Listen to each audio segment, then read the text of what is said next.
ओम परतत्वे सदा लीनो रामकृष्णसमाज्ञया यो धर्मस्थापनरतो वीरेशं तं नमाम्यहम्. Here we are studying Swami Vivekananda's Jnana Yoga and the lecture titled God in Everything, which is evidently based upon the Ishopanishad, and there the immanence of God is described, God as all-pervading reality based upon the transcendence of God, not without that.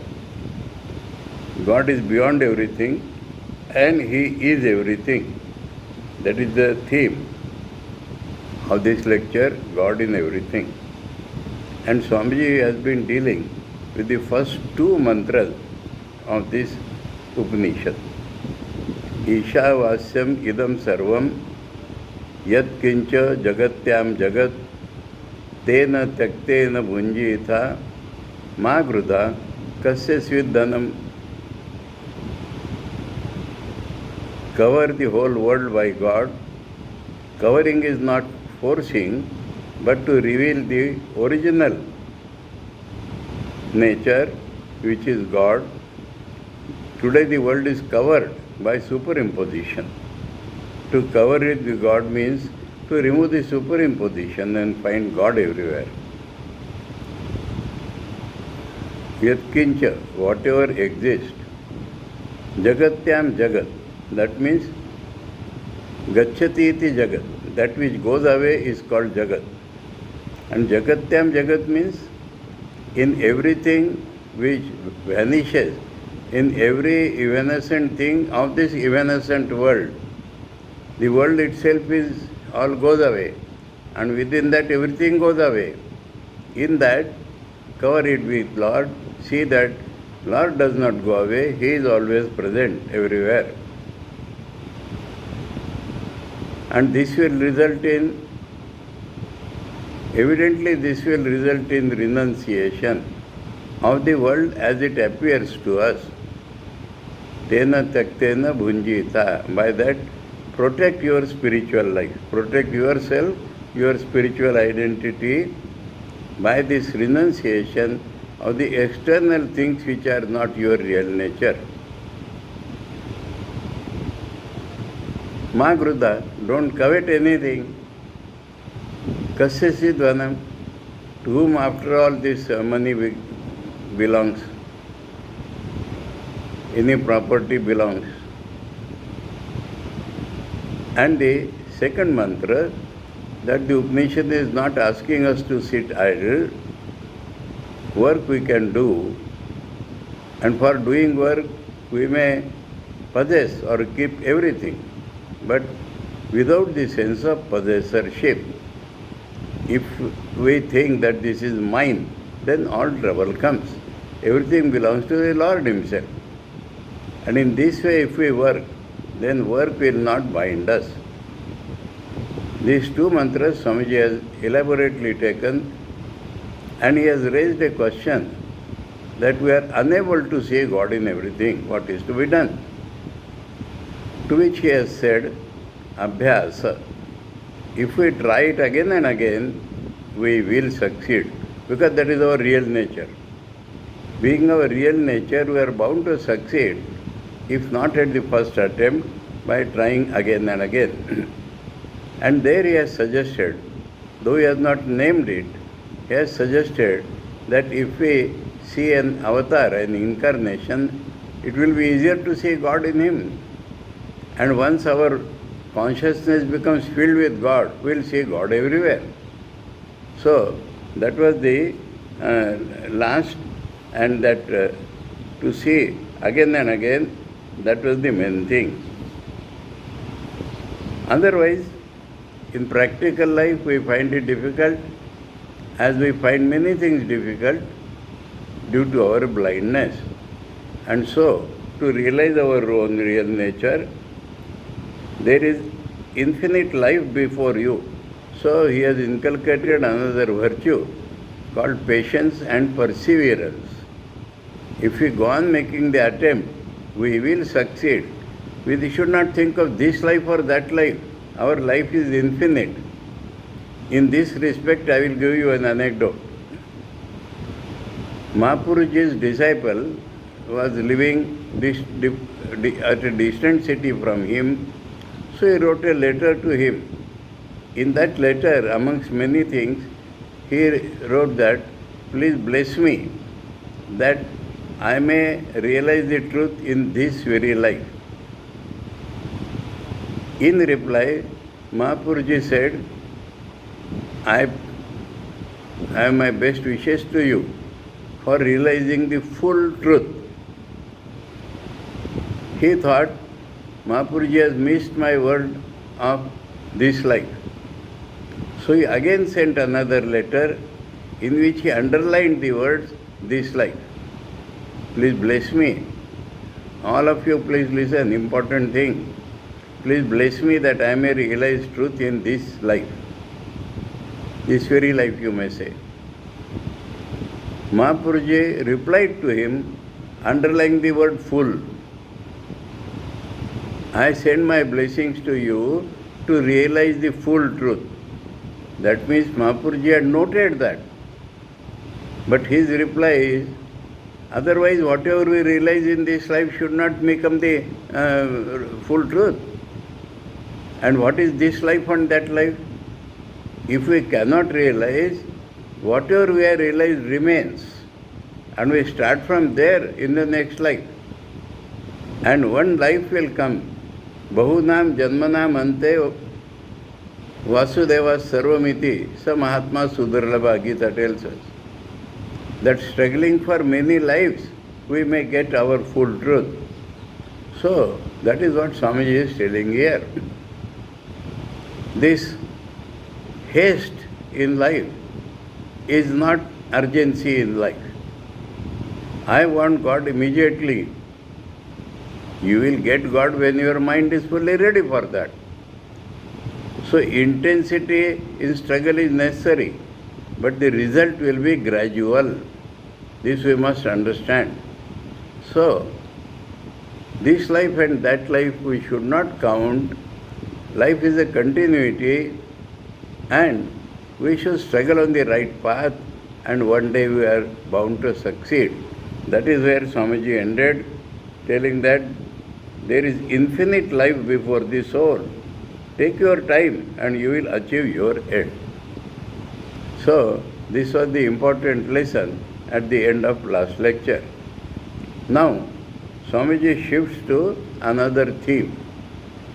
Within the Ishopanishad, it appears due to some reason, unaware we are, that Swamiji had less time that day. Now, he quickly reads through the Upanishad.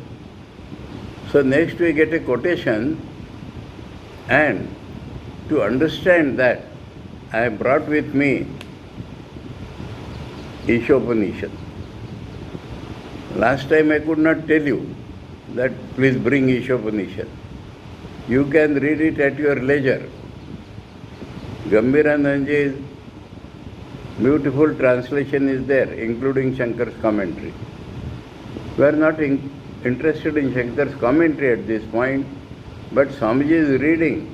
We will read from the original, and that will be easier for us to understand. Next, there is a big quotation. Swamiji has not dealt with mantra 3 here. The next quotation is from mantra 4 to 7.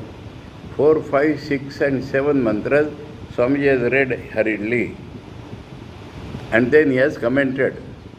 So, I read to you now the mantras with their translation.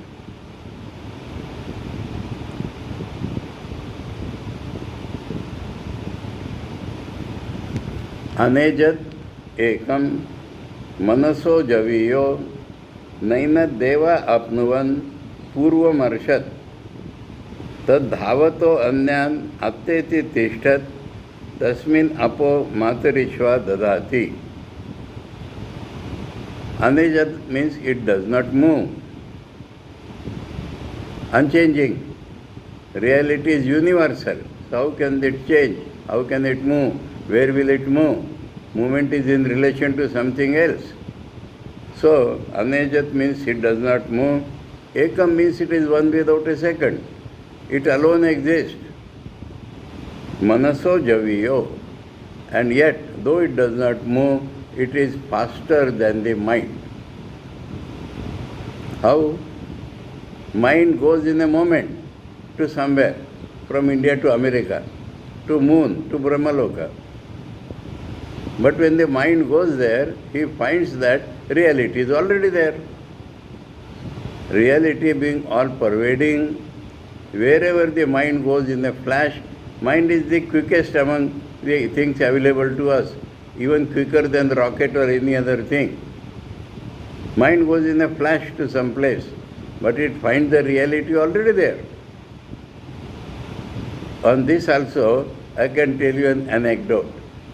Because the reality in our life is represented by avatar, as just now Swamiji has told. Sardan Swamiji went to America on Swamiji's call. He was put up with a lady and he went to lecture in the Vivekananda Society. As per their habit, the lady started cleaning Swami Sardanji's things, dusting. And when she took a book and tried to dust it, a photo came out of that book, Sri Ramakrishna's photo. When Sardanji returned, because in those days they would not openly talk about Sri Ramakrishna, they would talk about Vedanta.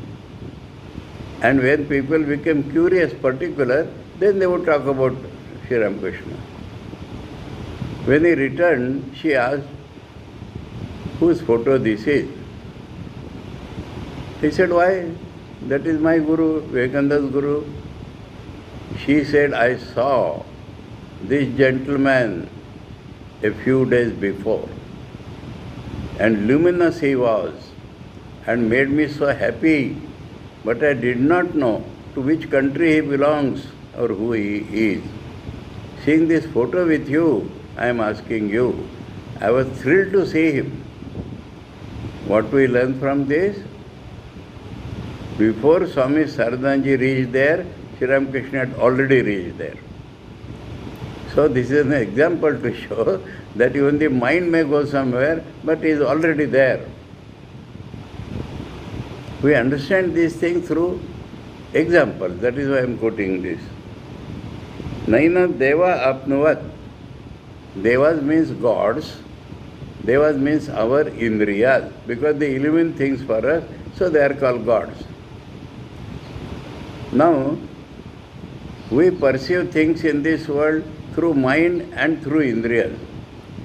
Through indriyas we can perceive only when the mind is associated with them. And God is beyond mind. And so, indriyas can never reach Him because in between is the mind. So, the nature of God cannot be described, so attempt is made to indicate that nature through various characteristics. And so, He is unmoving, He is one without a second, He is faster than the mind, and the indriyas could never reach Him. Gods can never reach Him. Purva Marshat, because already He has gone beyond that. He has already gone everywhere, He is already everywhere, so, because the mind intervenes, so the indriyas, far from the vision of the indriyas He is. We have to transcend our indriyas perception, we have to transcend our mental perception, then only we can see Him. Tad dhavato anyan atteti tishtat. He does not move, He is standing in a place. And people are running. We are running here and there, India to America, America to India. And He beats all of us. Because as I said, this is the indication of His all-pervasive nature. God in everything. So, people are running. He does not run. But He transcends. He goes beyond where people are running. Tad dhavato anyan atteti. He goes beyond where the people who are running can go. Tishtat, but he is standing. So he is unchanging, transcendent, and he is immanent. That is the thing being repeated. Tasmin apo matarishva dadati is technical term. Matarishva means God, functional aspect of God. Wind, Vayu, is supposed to be the functional aspect of God. Tasmin does not mean in him. Tasmin means he being there, in his presence, he being there. Apo means karmafal, apo means duties, dadati means gives. So the functional aspect of God, Saguna Brahma, distributes the duties to the gods. You do this, you are in charge of that, you are in charge of that. But this is possible only because the transcendent self is there. Tasmin means in the presence of the transcendent self. Matarishwa means the functional aspect of God. Apo dadati means divides duties and rights to the different people and to gods also. That is the meaning of the fourth shloka. The fifth mantra, Tadejati, Tannejati, Tad Dure, Tadu Antike, Tad Antarasya Sarvasya, Tad Sarvasyasya Bhayyata, Tadu Sarvasyasya Bhayyata. Now it was said it does not move. Here it says it moves and it does not move. The meaning is that whatever things are moving in this world, it is his form, so he is moving. In his real nature he is not moving, but being all-pervasive, whatever things we see moving in this world, it is he who is moving. Tannaya jati, but in his own real nature it is not moving. Or we see things in this world which are not moving, that also he is. He is the things which are moving. He is the things which are not moving. That is, he is all-pervading. Tad dure tadantike. It can be understood in two different ways. It is far, far away and is nearest to the near. I will give an example to understand. Suppose you are standing in front of your own house and your face is opposite to where your house is. And you start walking. When you will reach your house? By traversing the whole earth, 25,000 miles. But if you are facing your house, what distance you will take? First step you will go to your house. So, those who do not know his real nature, for them it is far away. And those who are attuned to his real nature, they will reach him immediately. Same thing can be put in the second interpretation, that for the ignorant he is far away, for the man of knowledge he is the nearest of the near. Tad antarasya sarvasya, tadu sarvasyasya bhavyata. This is something very important. Generally, our understanding of all-pervading is defective. Generally. God is in everything. That means everything is there and God is inside that. So the everything is bigger than God. It becomes like container and contained. Then he is outside all. Everything is inside him. He is inside everything. Everything is inside him. That is the correct idea of all-pervading. All-pervading, you should not think God is in this, God is in this. But God is inside everything, outside everything. So there is nothing left between, which is God is not. So the all-pervasive nature to be correctly understood, for that he is described as he is inside everything and is outside everything. That was the fifth mantra. Sixth and seventh mantra, to know what God is, we have to understand by the life of those who have realized Him. There you can understand what is the nature of God. Yastu sarvani bhutani atmaiva anupashyati sarvabhuteshu chatmanam tato na vijugupsate. A person, he sees all the beings in himself. Just now I heard that God is outside and God is inside. So when he looks at the world, he finds that is all inside me, because he is identified with God. One who has realized God finds the whole world inside him, and inside the world he sees himself. So this very thing which was described in the second line of the fifth mantra, when realized in life, it instead of God, the term becomes He. Whoever has realized God sees that inside him the whole world is there, outside in the world he is there inside everything. Now, what is the effect in life? Tato na vijugupsate. He cannot hate anybody. Universal love is the effect of realizing God. There is no chance of any hatred, because he is in everything, everything is in him. To whom can he hate? So through the life of the man of realization, we can understand the nature of God. One who has realized that he is inside everything and everything is inside him, he cannot have any hatred, because he is universal love. Seventh mantra, Yasmin sarvani bhutani atmaiva abhut vijanata tatra ko moha kashoka ekatvam anupashyata. Now he is inside and everything is inside him. Further, it terminates into he is everything. For whom all beings have become his self. So inside and outside will result in all beings are myself. Yasmin means in his own self. Yasmin means in that state of the mind. Yasmin has two connotations. Yasmin means in the real, his own real nature. Yasmin means in that state of his consciousness, when he has realized the truth.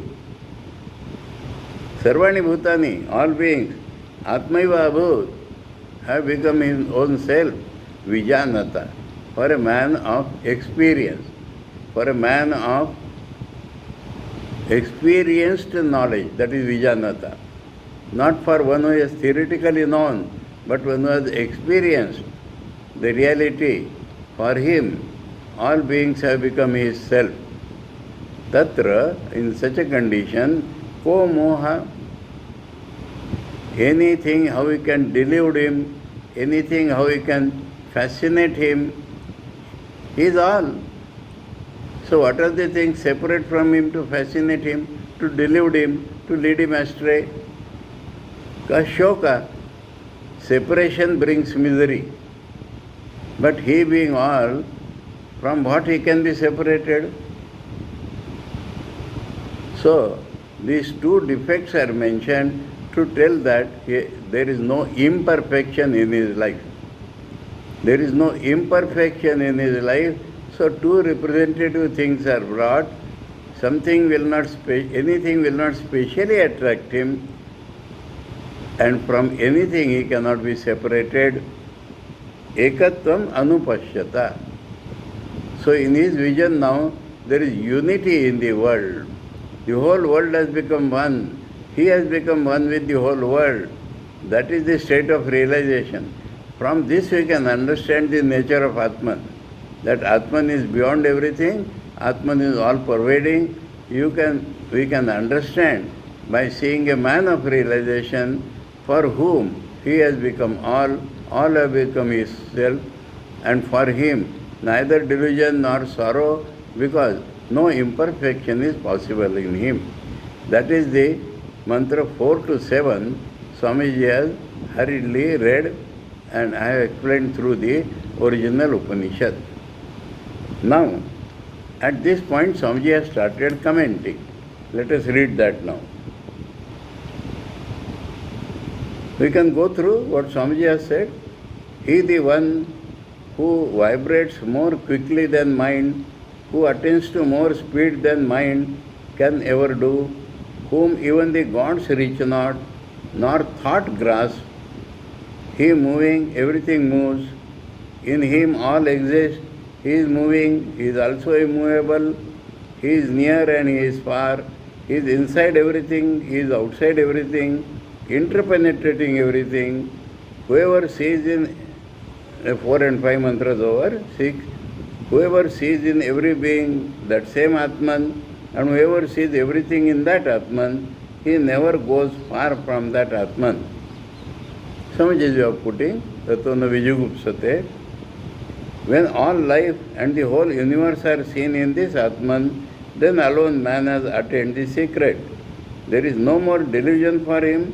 Where is any more misery for him? Instead of Koshoka, yes, misery. Where is any more misery for him who sees this oneness in the universe? Now this has suggested to Swamiji's mind one important theme of the Upanishads. So God in everything is all right, but the meaning is that this is another great theme of the Vedanta, this oneness of life. This oneness of everything. Oneness of life means all living beings are only one, different manifestation of one reality. Oneness of everything means whether animate or inanimate, it is nothing but the reality. We shall see how it demonstrates that all our misery comes through ignorance. When we are not aware of this unity, then only misery comes. And this ignorance is the idea of manifoldness. So if we see many, it is ignorance, wrong knowledge. If we see one appearing as many, then it is knowledge. This separation between man and man, that leads to all quarrel, all selfishness, all wars, every form of terrorism, every evil in this world comes from mutual hatred, which starts from mutual separateness between nation and nations. So Swamiji has given the universal view or political view of that. If one nation is separate, then other nation they quarrel. But if all nations are one, where can they quarrel? Between earth and moon, between moon and sun, out of this idea of separation between atom and atom comes all misery. Even in our body, one atom and the other atom, separation causes misery. But the Vedanta says this separation does not exist. It is not real. Does not exist in reality. It appears, but it is not real. It is merely apparent. That means it appears on the surface. In the heart of things there is unity still. So when our mind becomes ingoing, not ingoing means in our person, inside everything when it goes, in the depth when it goes, it will find unity only.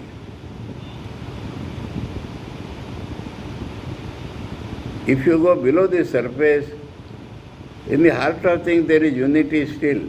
If you go below the surface, you find that unity between man and man, between the races and races, high and low, rich and poor, gods and men and animals. This is the complete unity.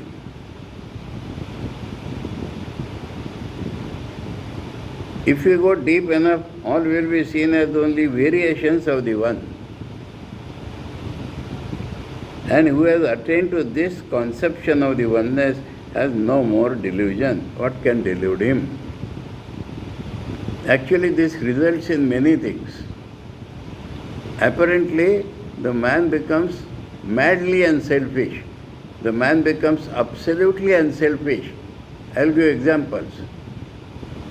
If somebody has money, somebody does not have money,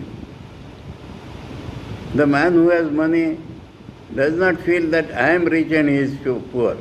Immediately, he will supply that money to the man who has no money. Whether he asks or not, that becomes the automatic result of this seeing of oneness. What can delude him? He knows the reality of everything, the secret of everything. Where is there any more misery for him? What does he desire? Misery comes from desire. What does he desire? He has traced the reality of everything to the Lord. If he gets Lord, he has got everything. The center, the unity of everything, and that is eternal existence, eternal knowledge, eternal bliss. Existence, knowledge and bliss, that can be the only nearest characteristics of the reality.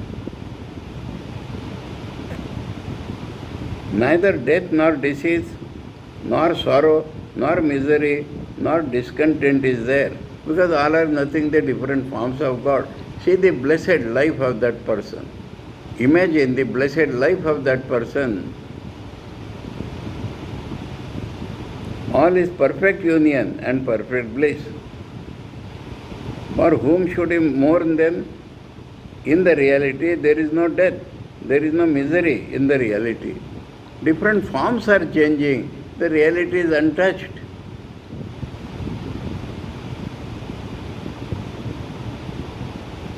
Now, this is Swamiji's lecture on unity, which has come from the 7th mantra. Now, next passage, quotation marks are not marked, please mark them. Again, Swamiji is reading from the Ishopanishad at this point. He has penetrated everything. Swamiji is translating the 8th mantra now. Please put quotation marks on this. On the next page, we find quotation mark, thou son.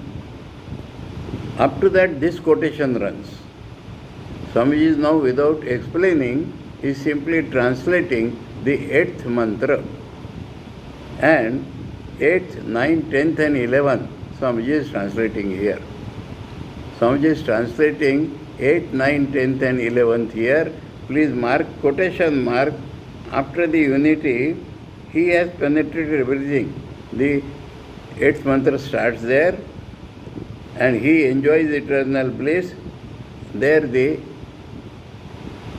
11th mantra ends.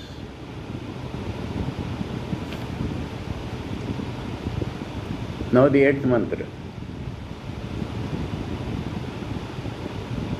He has penetrated everything. Let me go to the mantra. Yes. Sapariyagat.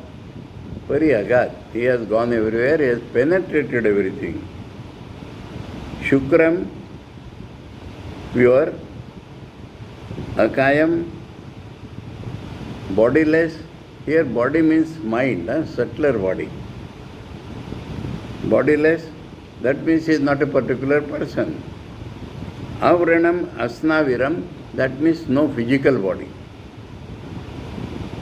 Without wound, without sinews. Both of them together means the physical body is not the reality, he is without the physical body. Shuddham, transcendent. Without sinews, taintless. Shuddham is taintless. Apapa viddham, untouched by sin. Viddham means not hit by sin. Kavi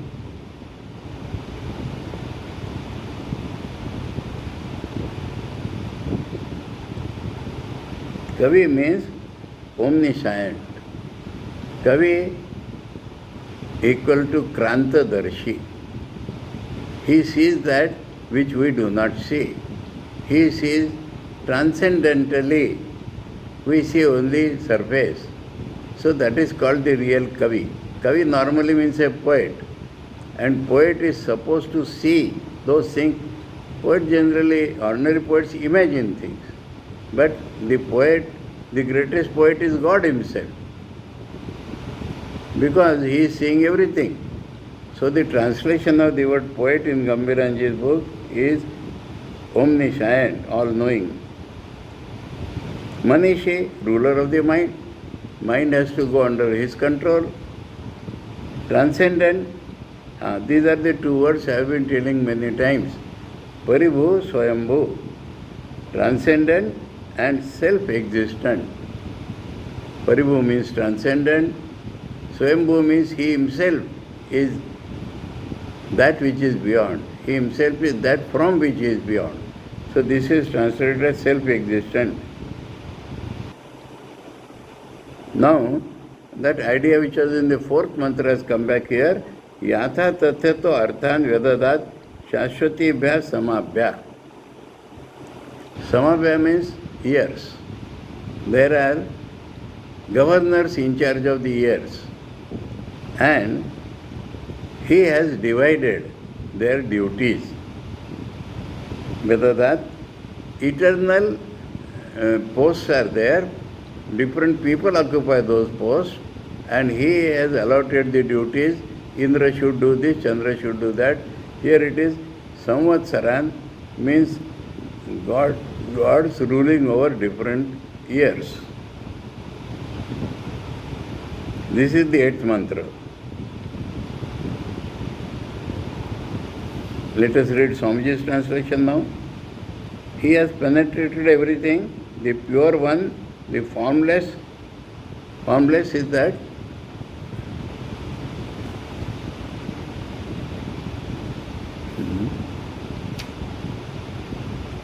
Akayam, bodiless. I told mindless. So Swamiji says formless. The bodiless, the stainless, he is the knower.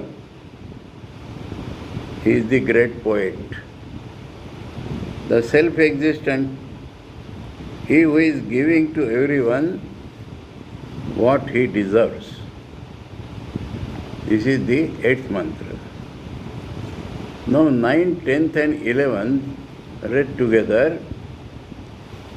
Let me read.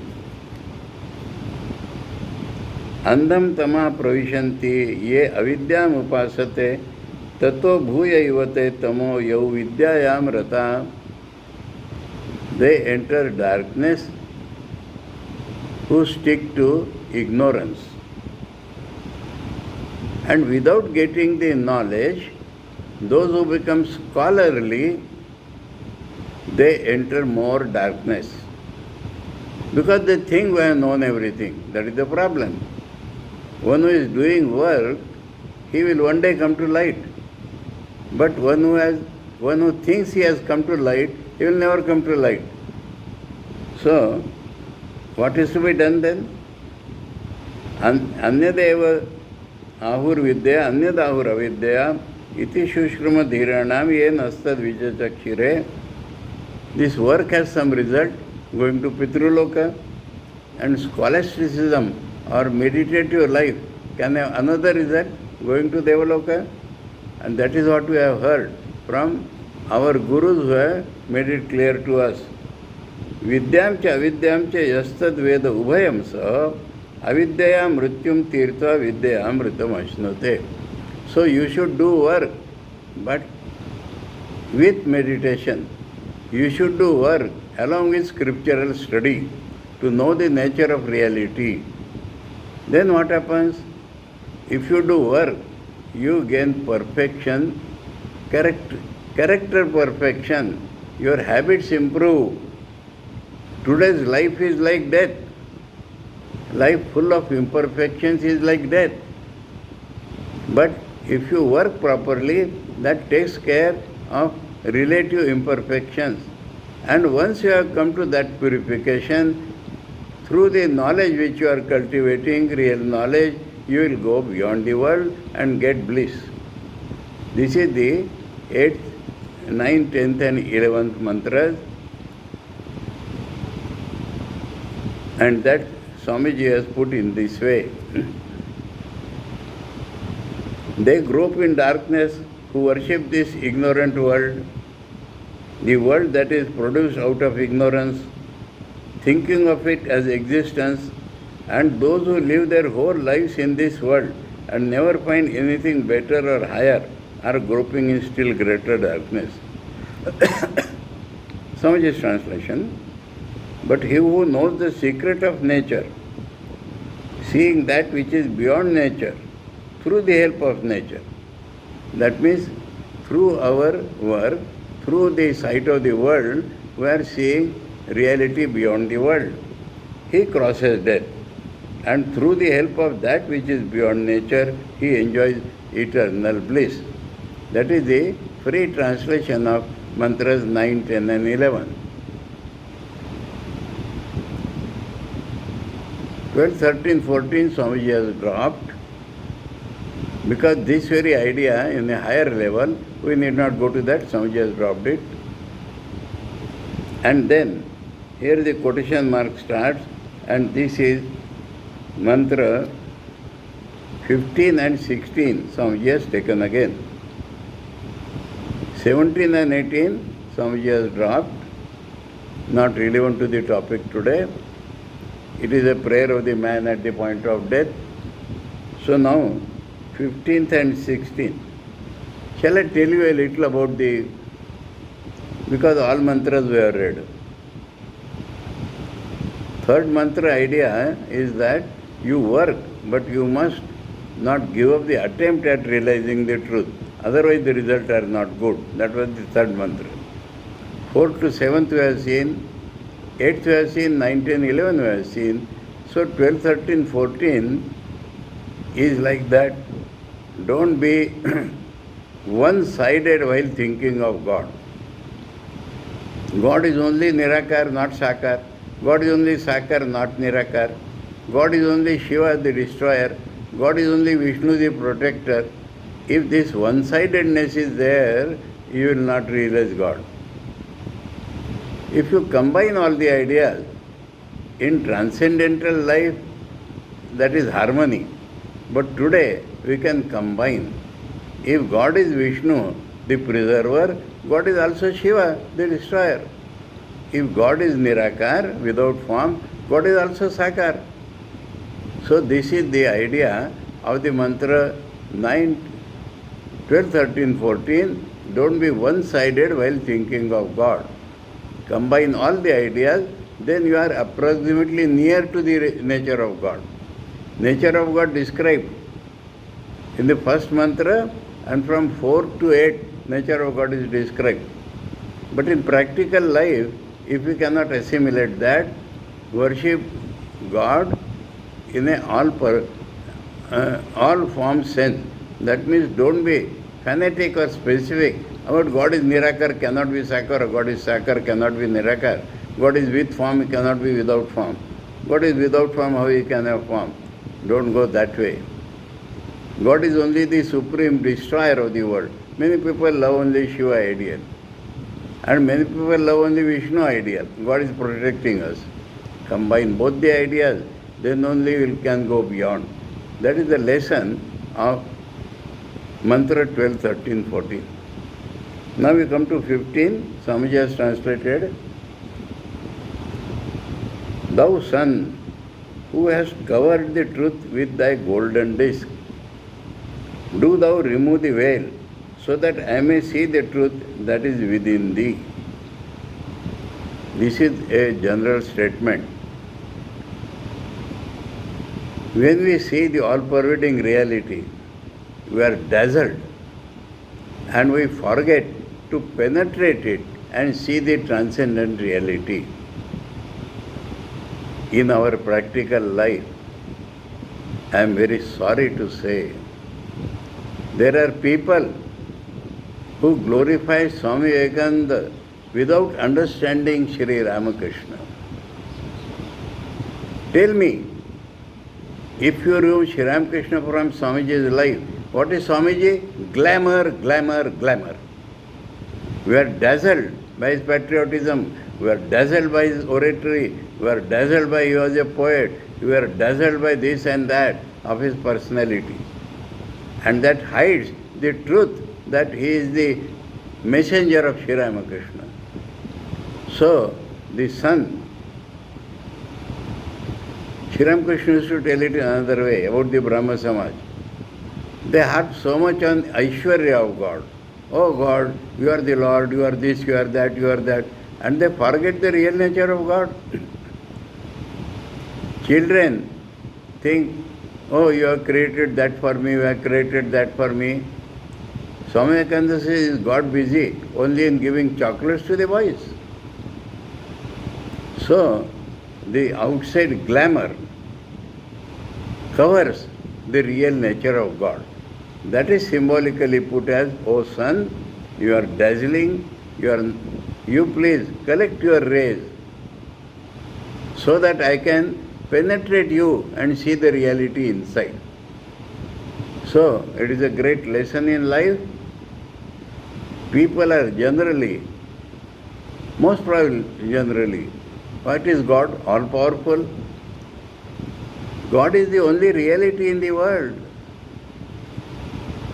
When Swami Vivekananda was traveling over the Mediterranean by ship with his many Western disciples, night was starry night, so they all went to deck and all were dumbfounded looking at the scenic beauty. Swamiji immediately remarked, if nature is so beautiful, think of the reality behind. So it is because of that reality that nature appears beautiful. Everywhere this is a great lesson in life. And that is put in Ishopanishad Mantra 15 as, Thou son, who hast covered the truth with thy golden disc, do thou remove the veil, so that I may see the truth that is within thee. And suppose the sun has revealed that, then the 16th mantra comes. I have known the truth that is within thee. I have known what is the real meaning of thy rays and thy glory, and I have seen that which shines in thee. So the real meaning in all pervasiveness, immanence, is transcendence. And that I have seen. When the rays have been removed, when the glory or glamour of the Saguna Brahma goes away from our mind, we see God as Nirguna Brahma, reality one without a second. That which shines in thee, the truth is thee, the truth in thee I see. And that which is within thee is within me, and I am that.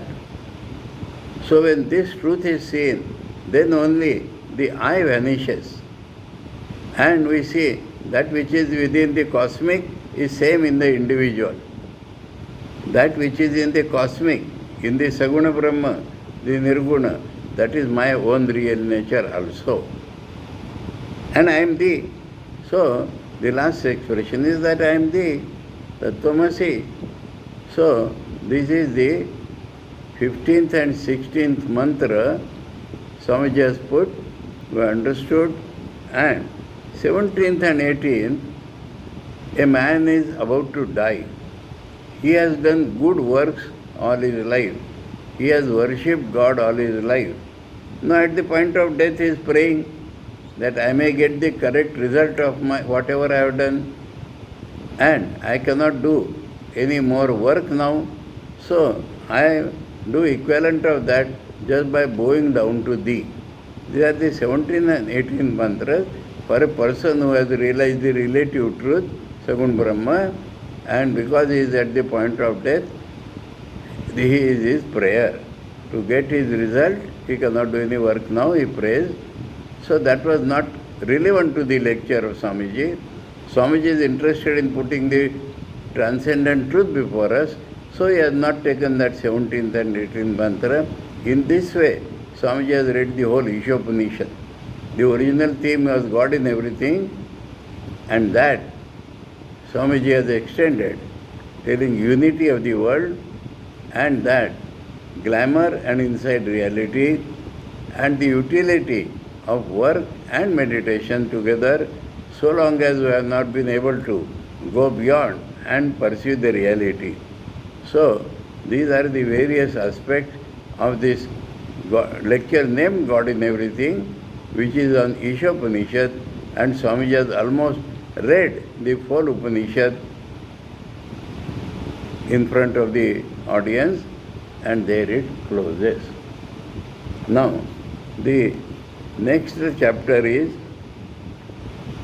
realization. He is again going back to Kathopanishad. This one lecture, we saw that the previous lecture was Kenopanishad. This was on Ishopanishad. Kathopanishad has started by real nature of man, and now he reverts to that Kathopanishad in the name of realization. So, we'll take it upon the next one better. New idea, completely new idea. So, we'll close today Swamiji's lecture on Ishopanishad.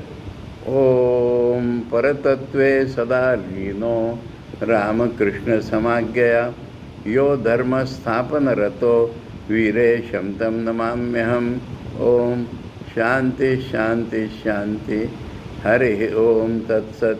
Shri Ramakrishna Arpanamastu.